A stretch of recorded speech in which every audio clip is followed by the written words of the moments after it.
Hey everybody, CVH here, and in today's video I have some highlights of Midrange Monk on the Legend ladder. But first, before we get into the games, I actually wanted to talk a bit about the deck list itself. Feel free to skip to the gameplay if that's more your speed, but since Monk isn't normally a class you typically think of, one that you'd see at High Legend right about now, I thought I'd give my impressions on the list that we came up with, and why I chose to include some cards and certain card quantities in the deck. First and foremost, played Monk on the ladder yesterday on stream because it was basically just a chat suggestion. I wanted to play some ladder, but I didn't have my heart set on a specific class or a specific style of deck. Midrange Monk was just among the suggestions in the chat, and I was sitting around Legend 20, 25-ish or so. So I decided, not too much pressure on me. I'll just try to build Midrange Monk from the ground up and see if we could come up with a decent build. And this deck just absolutely crushed. I mean, I'm used to having some good win rates every now and then, but I definitely wasn't expecting to have a 13-1 record with Monk from around the 20s of Legend to all the way to Legend number 4 on stream. So you can go back to the VOD and fact check me there. So today we have some of those games for you in the video, but onto the deck itself. As you can see, we're playing the Goblin Skull Curse package. I'm just going to go up the magic curve a bit and talk about some of the card choices. The Goblin Skull Curse package, very powerful, enables the Leaf Lurkers and Sheer Point Dragons to be even better. And for our 2-drops, we have 12 of them right here. 6 that are our preferred 2-drops that we'd like to start off with on turn 2 or even turn 1 with the Ring of Magicka, the Skulks and the Traders, and then the other 6 sort of double as prophecies as well. And of course, Cleric of Kind has additional utility because it does have that extra effect that can allow us to trade a bit better, and Cut Purse is more of what we'd rather start with if we can't start with the Skulk or the Trader. I like having more than 9 2-drops in my mid-range decks just to make sure I can always get on the board really early, and that's something this deck did very well against other aggressive decks, particularly Crusader, which we had a great win rate against aggro Crusader, and that's partially because of the 2-drops, and I think also partially because we have a solid 15 prophecies in here. So if it comes down to a race type of situation where we're both just trading blows on each other's faces, this deck does have the advantage of 15 prophecies. Speaking of some, Brotherhood Slayer needs no introduction. I would like to talk a bit about Eastmarch versus Eldergleam Matron. Eastmarch is one of the only ways we can draw cards in this deck, but I included 3 copies of Eldergleam Matron, which kind of also draws cards, over the 3rd copy of Eastmarch Crusader, just because I felt like turn 3 was kind of weak in this deck. We really only have the Slayers, Eastmarch, and Matrons, and I wanted to have a 3-drop that I wanted to play on turn 3 more often than not. Eastmarch Crusader, if I'm stuck with that as my only turn 3 play, it can feel worse than Matron. We can get the Matron value immediately. Eastmarch can help us refill the hand later. Then for 4-drops, nothing out of the ordinary. 3 Cloudrest, amazing swingy card, can help us trade. Great Prophecy as well. Hive Defender, staple in not super aggressive willpower decks. 2 Murkwater Shamans, gives us some more curses. Again, improves the consistency of Sheer Point Dragon and Leaf Lurker, and this card is really, really powerful against aggro decks. And the Black Dragon, I just think you play it in mid-range decks with yellow right now. It's 4-cost 5/5 with an upside. The 5-drop slot is crowded. As you can see, we have more 5-cost cards in this deck than in any other Magicka slot, but for good reason. Some of them are just too good. In fact, I think all of them are just too good not to include currently. Piercing Javelin needs no introduction whatsoever. Leaf Lurker, if we're playing the Curse package, you've got to play 3 of those. It's an aggressive deck with green, so we're playing 3 Cliff Racers. It's a mid-range deck with yellow, so I think Hoffing a Marauder personally is among the more necessary cards. You could maybe sub out this card if you don't have it, but I do strongly recommend it. One of the best tools this deck has to pressure in the mid-game, which is the name of the game with this deck. And then we have the Anasi and Brynjolf, the 2 one-of unique legendaries that just seemed really powerful. Anasi can steal tons of keywords, can steal guard, and against the really popular aggro Crusader deck, you can steal charge a lot of the time, maybe even alongside guard. This card really preys on Candlehearth Brawler. They play that and they keep hitting you in the face.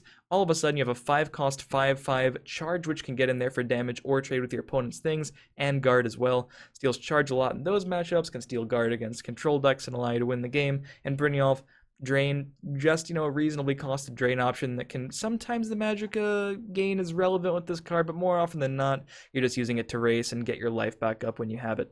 And then we have the 3 Sheer Point Dragons, one of the best possible cards we could be playing with all these curse effects, and the Tazcad, kind of the lone card we have for the late game.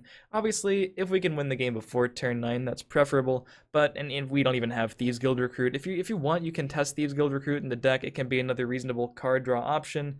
as soon as I find it, in case you guys don't know what Thieves Guild does. I should remember it's at the end there. But, you know, this would be the only card we could reduce with the Thieves Guild's additional effect. I do think Tazcat is still warranted, even though the rest of the curve looks kind of, you know, like it's leaving it in the dust, so to speak. But when the game goes that late, Tazcat can give you that extra assurance that you will have the damage and the ability to pressure, because, as always, Tazcat is just really hard to remove once it sticks on the board because it gives you that 4/4 Durzog. So definitely, I think, a staple, even though it doesn't really look like we're curving into it too much. Sometimes you just need that extra bit of damage after a couple turns of unfortunately not doing a whole lot.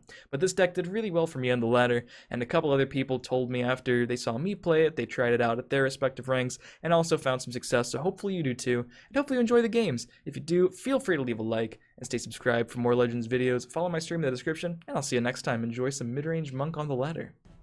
We just play good stuff on curve, and it does have efficient removal, like curses and stuff. Just gotta draw well.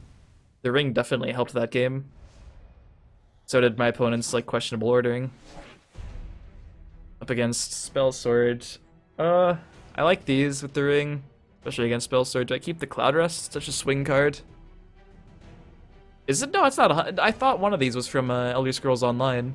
One of the sounds, maybe one of the menu sounds.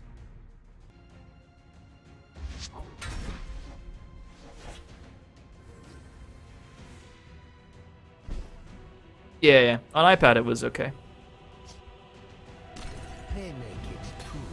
But I still prefer playing on PC. But sometimes you're in the bathroom and you just can't make that happen. This day will be mine.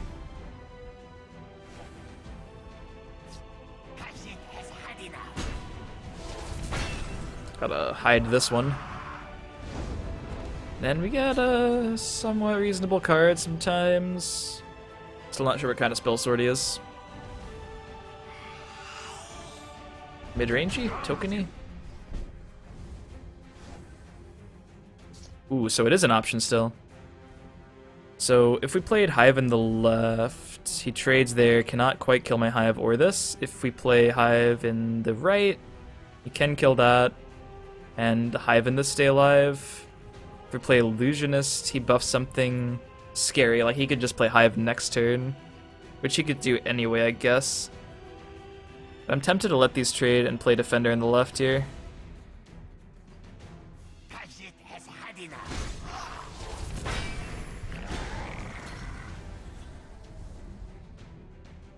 And then if he takes a preemptive trade for 5 on this, I can leave Lurker it away. No, I can't, because I'm out of ring charges. But I can Cloud Rest it back down to a reasonable size.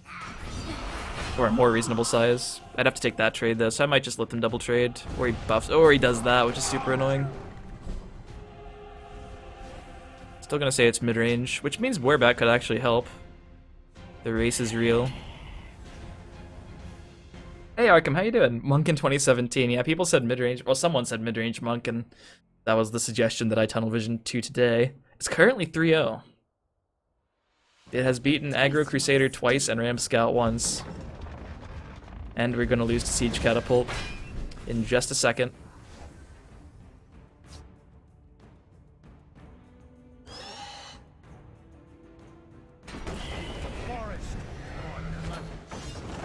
I need him to not have another giant guard. No, the ring only stays occasionally. It's a visual bug. If something seems really weird and out of place, it likely just is weird and out of place. We're dead. Game is over. Game is not quite over. Top decked the perfect card. Perhaps I have spoken too soon. Gonna get some CVH top decks in the chat for the only card that would have kept me optimistic about this game.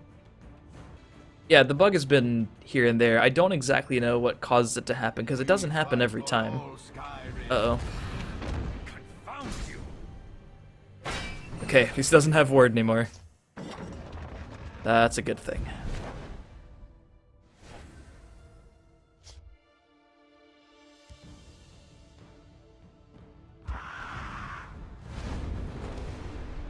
Swamp Leviathan. Dumont, take you.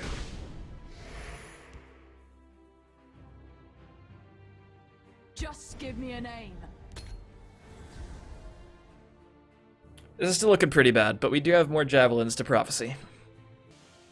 For the sky it I have a fair bit of prophecies. Confound you. Gotta get some prophecies.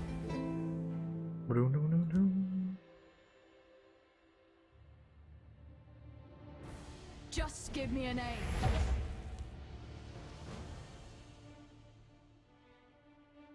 Bless us, kind. May we serve you with every word. Buffing itself doesn't really make a difference.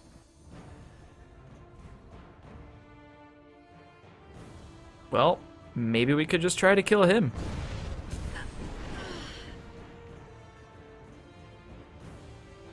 At the ready. Oh, okay. I was like, yeah, if he doesn't have a guard or something, he might have let himself stay dead to a cliff racer. As it stands, are we just dead to that? We can kill everything in this lane. Do Monk take you. It's nothing personal.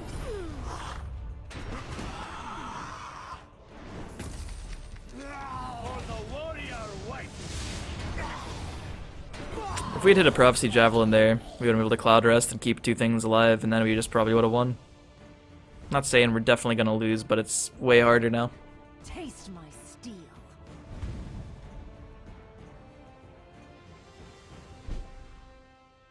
Okay, that was a pretty weak turn.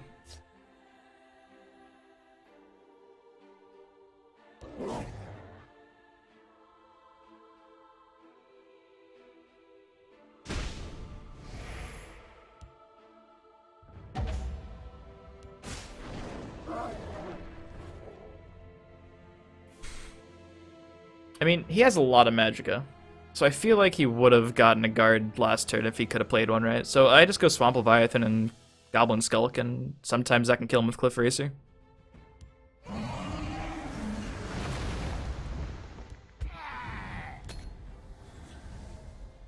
Don't taste steel, IMO. Yeah, not a good decision, huh? How you doing, Ray Ray? I guess that's a card. Like, what are the cards he could be holding? Jav, Execute, reasonable enough. By Arca's beard, this day will be mine.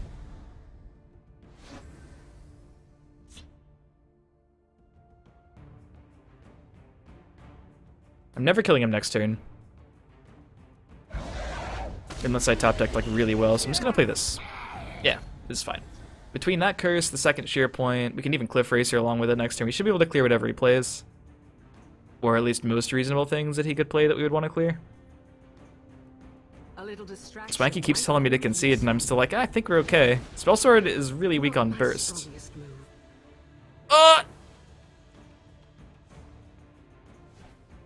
Okay. Well, I could be at 1, now I'm at 3 instead. I don't really think that makes a difference. It's funny though. Okay. So, yeah. We do have curses left, right? Just gotta make sure.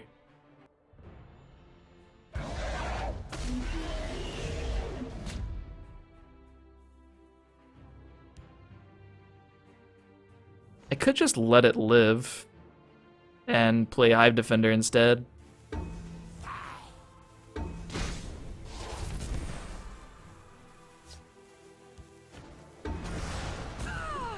Yeah. It still represents lethal, and Spell Sword doesn't really have pings. Okay, it should be good to go. I'd draw if we had Dawn Stars.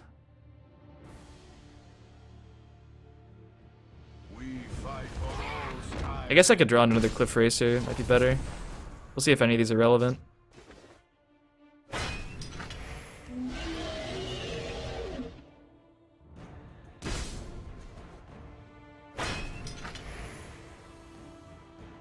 Javelin's the relevant one, right? Yikes. We'll hold, no matter what. Alright, he doesn't have enough creatures to activate Siege Catapult. Needs another Jav or Edict plus damage. A clash for the ages. We could both be at 1 right now. It The day's yours. That was a very close game. We're both effectively at 1, right? Because if he had clicked that right. Besides that, I don't think it would have mattered. I don't think he had like 1 damage from hand. Technically a 1-to-1 right there. Like, he could be going against the grain, but I see Siege Catapult, East Empire Crafter, Wrath of Sithis, and I immediately can like put together at least like 40 cards. It's like mid-range spell sword. Gotta play around with single target removal, big things on curve, probably extra 5 health guys plus, but probably no scouting patrols, marksman, pit lion, resolute ally, divine fervor, probably just not in the deck. So if I have to play around something, it's gonna be not those.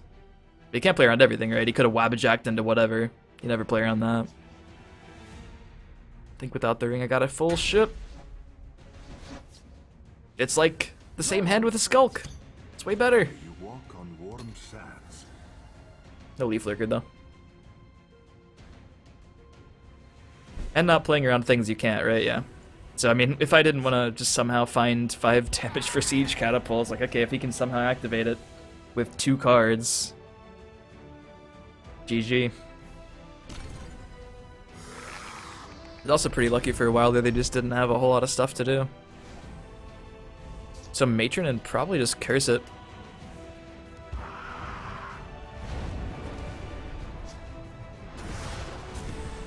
I forgot the Baroness in this deck. I briefly considered it for some more late game value, but we probably shouldn't. We did beat the only scout we played against so far, and the scout got the ring that time too. Woo.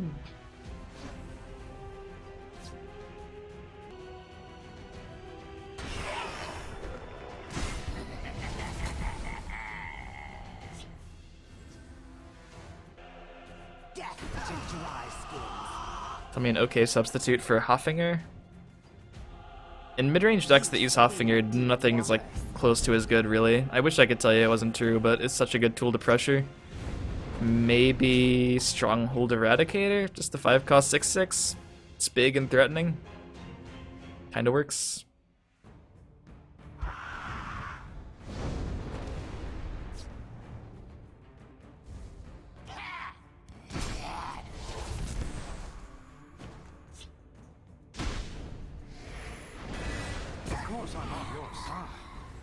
I wonder if he's playing East Empire Crafter too. The Elite makes me think he might be.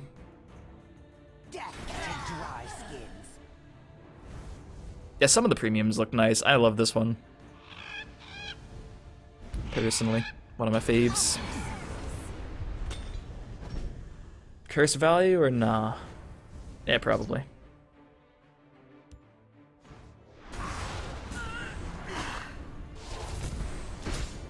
Just give me a name.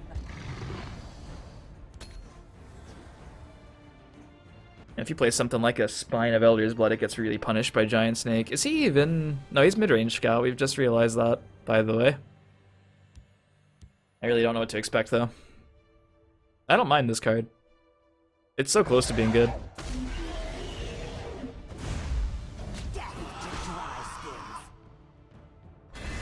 No, bummer.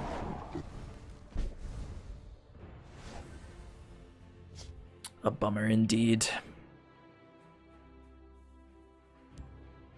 A little distraction might prove it's nothing personal.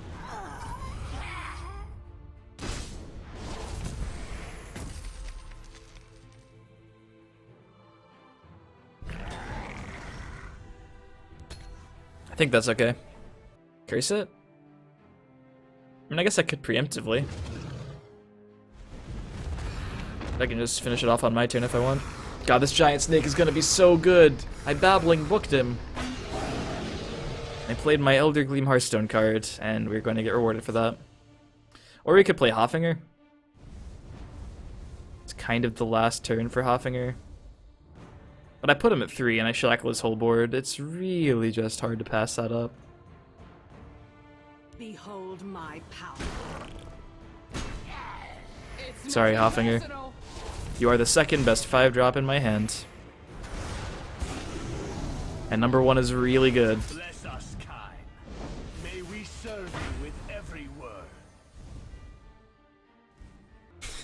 I mean, you know I love my giant snakes, Yakiniku. Man, I kind of cheesed him out that game.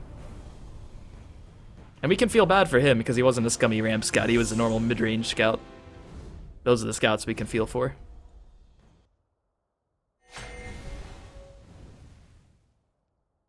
I was gonna play them both, but then space became an issue. Spell sword again, huh? Not the same guy though, right? This hand is looking really good. I don't think we've lost with this deck yet. Like 5 or 6-0. Oh, 5-0. Midrange Monk at top 20. Life comes at you fast. Turn 1 4/4s come at you faster. Oh yeah, you can definitely, like, it's really, really good, but when you're already broken a bit and you're just trying to refill your hand, Smarch can apply a serious amount of pressure, but they're both definitely good cards. He's Guild Shadowfoot frequently does 3 damage at least, right? This day will be mine. Didn't see this coming, eh? Just give me a name. For the reach. Reachman? Oh, that's a bummer. That's a bummer. Cloud Rest? Feels bad. Oh, does that feel bad? You know the worst part about this is that all my stuff with 2 health dies to that, or the 2/1 that comes out in this lane. Let's pick your poison. If I play over here, I can draw a guard. Maybe I'm supposed to cycle through my deck though, so I can have a higher chance of drawing Hive Defender. No matter what.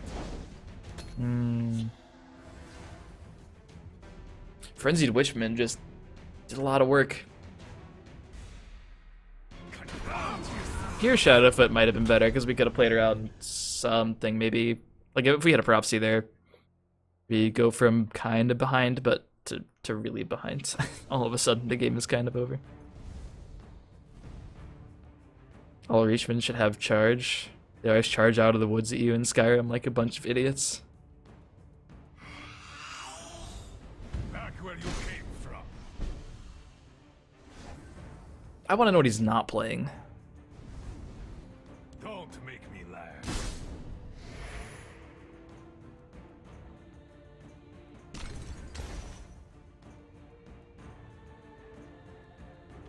Anasi finds it useful to use her enemy's strength against them. So you can force the buff on the 2/1 if he wants, the one on the left, and then smack me for 5, but then I get a card. This deck does have a fair amount of prophecies. What are we at, like 15?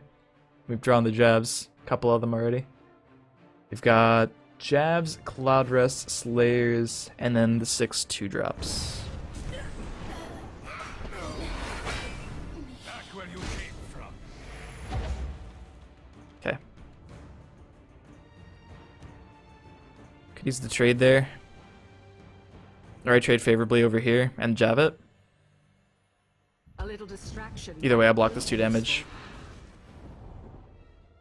If I draw a 2-drop, I'll probably play Matron instead. Yeah. Behold my power. The extra cards are actually pretty helpful here. That could be considered a swing turn. Cloud Rest is really good. Especially when it costs 0. Played a Ramp Scout, stole 3 ramp cards with Shadowfoot, felt good to ramp as a Prophecy Mage. Oh, did you proc a Histgrove? That'd been amazing. And we have found the Javelin target. Back where you came from. I'm a little surprised he doesn't take the damage first. Behold my Okay, so he gets a Prophecy. Is it a creature that we have to sheer point? Which I'll do that. It's fine with that, I guess.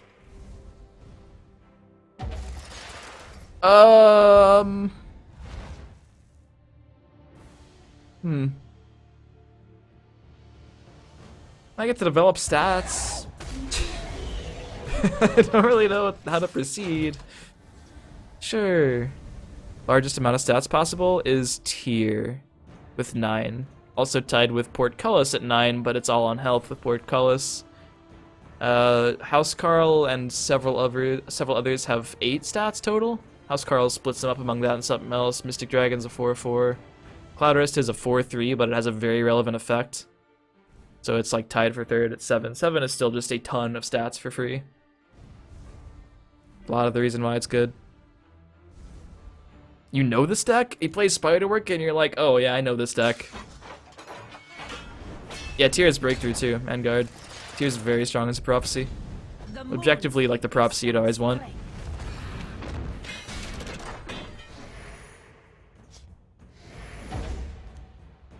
Do we win if we jab that Spider Worker? Yes!